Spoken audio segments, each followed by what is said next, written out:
Hey, it's Patricia Murphy. It's Friday. Not sure how casual it is. This is Seattle Now. This week, Congress certified the election, and Georgia Democrats flipped the Senate, but an angry mob stole the headlines. In a minute, Marcus Green of the Seattle Times and KUOW's Jeannie Yandel are here with thoughts about this week's news.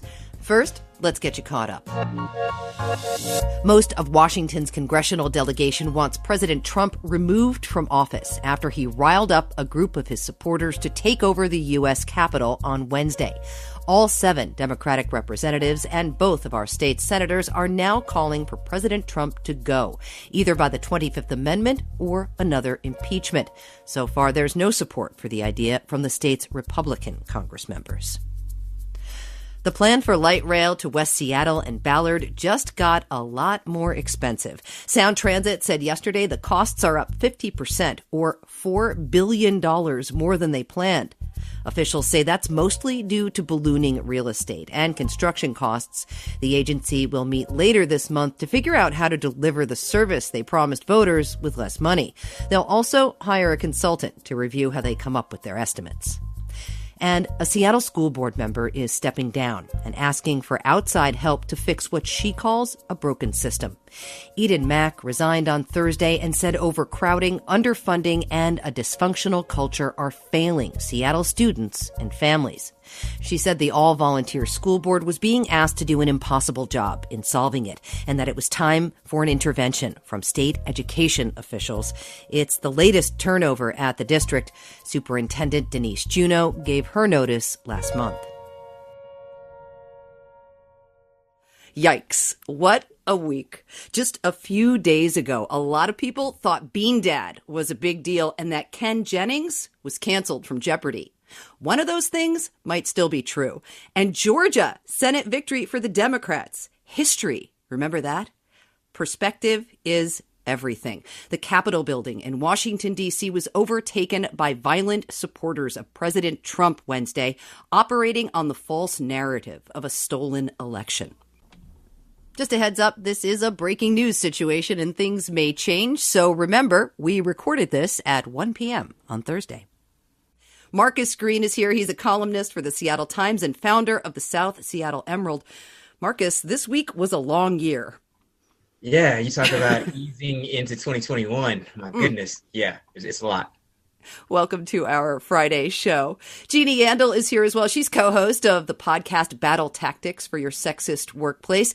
Jeannie, didn't this week feel a little bit like whiplash? I mean, honestly, I would have been content with the annoying Bean Dad story to start the year. I would have much rather have hashed out annoying Bean Dad today.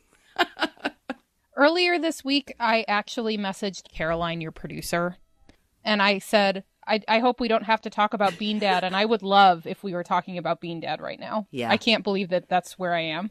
Yeah, it's amazing. Deep exhale, people. It was quite a week.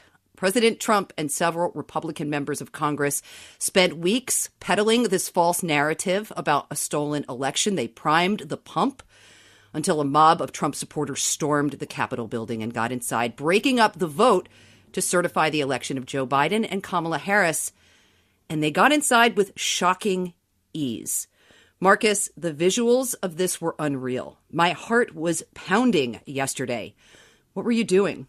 Yeah, I was actually hanging out with my father, social distance, obviously, but he's a 65-year-old Black man who's also a veteran. And what was interesting was that, you know, being a Black man in the United States, you usually have a lot to be sad about on a daily basis. But this was the first time that I've been a son that he's ever told me, son, I was sad to be an American today. I was sad to have served and have been willing to die for this country today. And I'm at a loss for how we can bridge this divide right now. Yeah, I was watching Seattle Congresswoman Pramila Jayapal crouched on the floor, watching over as you could see people storming the floor. It was a truly terrifying moment. Historic furniture being used as barricades. That photo of the man, Richard Barnett, in House Speaker Nancy Pelosi's office, that took my breath away. That took my breath away, that photo. Jeannie, were you watching this? So much discussion about how to refer to these extremists. Yeah, that was one of the things that I found myself thinking about and looking at yesterday, is how often I saw other journalists talk about this as unbelievable, as shocking, as something that no one could have predicted. I got angrier and angrier, frankly, because I feel like that framing is something we've repeatedly heard about what's happening here. And it's not unbelievable, and it wasn't unpredictable. And yes, the visuals themselves were shocking. I mean, seeing that man sitting in Nancy Pelosi's office with his feet on her desk and having stolen mail from her desk, that felt like a violation. Like, I felt violated seeing that. But that doesn't mean that none of this was impossible to foresee. This is something that President Trump has been talking about for months at this point.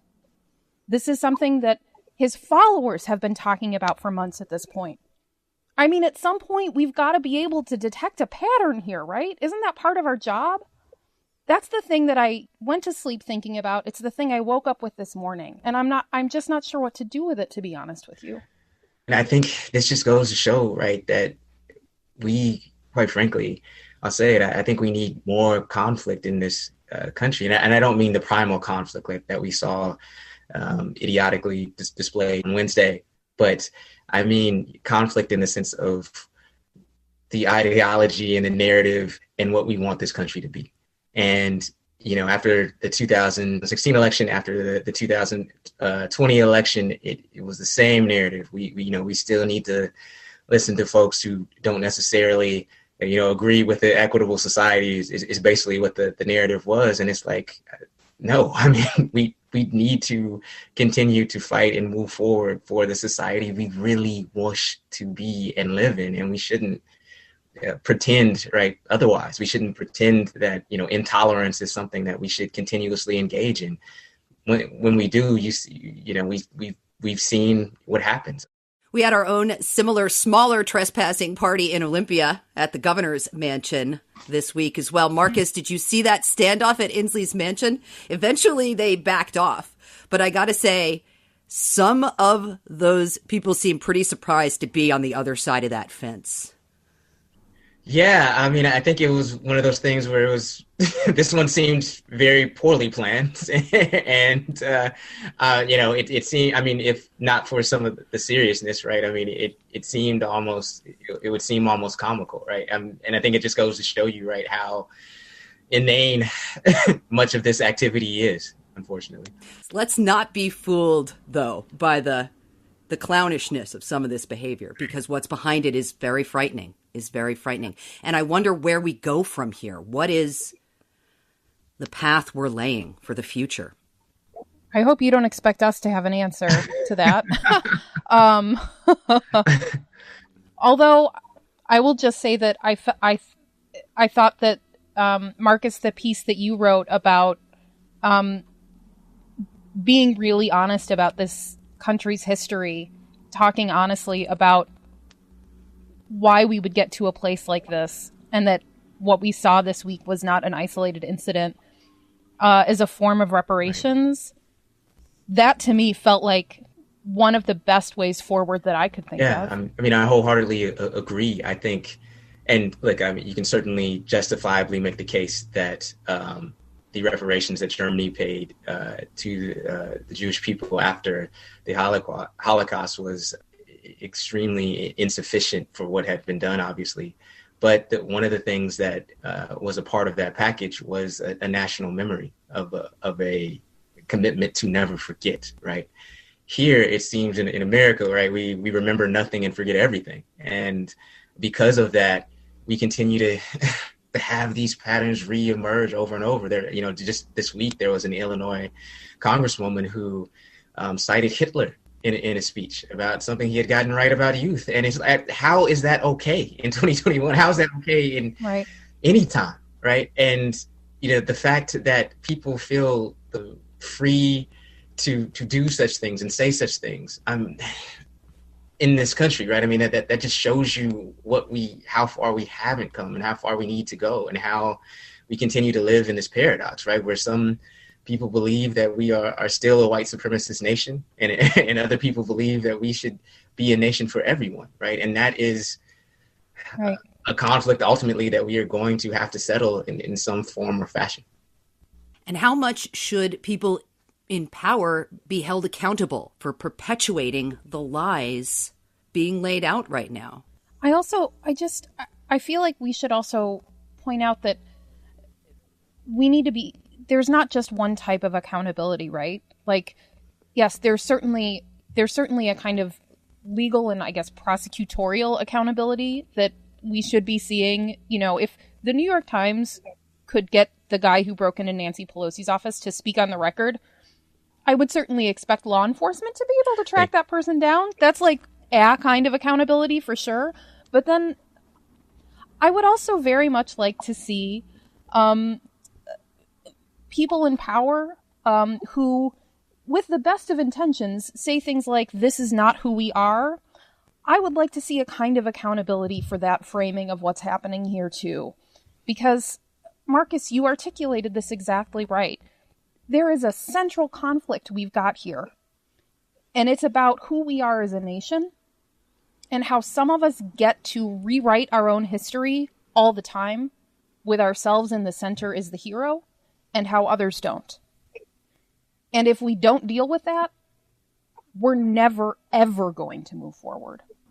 And how do we think about people like Republican Representative Cathy McMorris Rodgers, who initially came forward and said she would vote against certifying the election, got involved in the D.C. situation and changed her mind?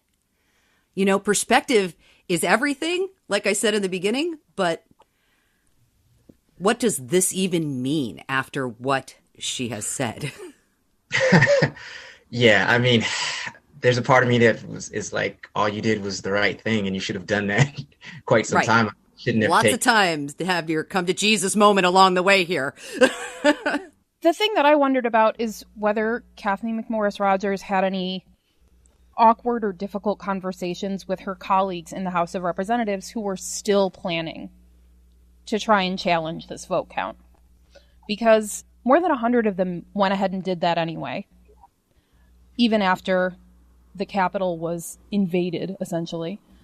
And so, you know, I guess, okay, you made a statement and you released that publicly, but that is in many ways meaningless to me, because she is one member of a body of lawmakers that has more than 400 other people. And so I don't actually care about the press release. I care about what those conversations look like where there weren't cameras. Right. And there wasn't a social media response. Yes. And I don't know if she did that. I have no way of knowing either way, but that's the thing that I wonder about. Yeah. And I'll say, speaking of that too, I mean, also, by the way, she was going to challenge a vote count in an election where there is zero, nada evidence that there were any impropriety, right? I mean, there's more evidence that Wonder Woman 1984 was a great movie than there was. And that evidence is slim too. My 8-year-old would like to challenge you on that. Marcus, I think that's a challenge. Fair enough.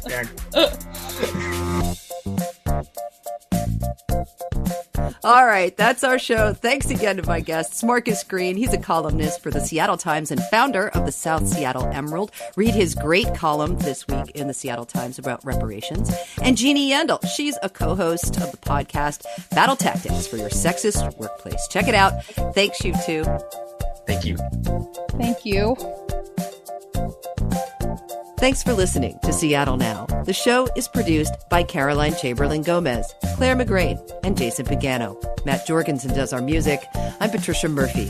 See you Monday.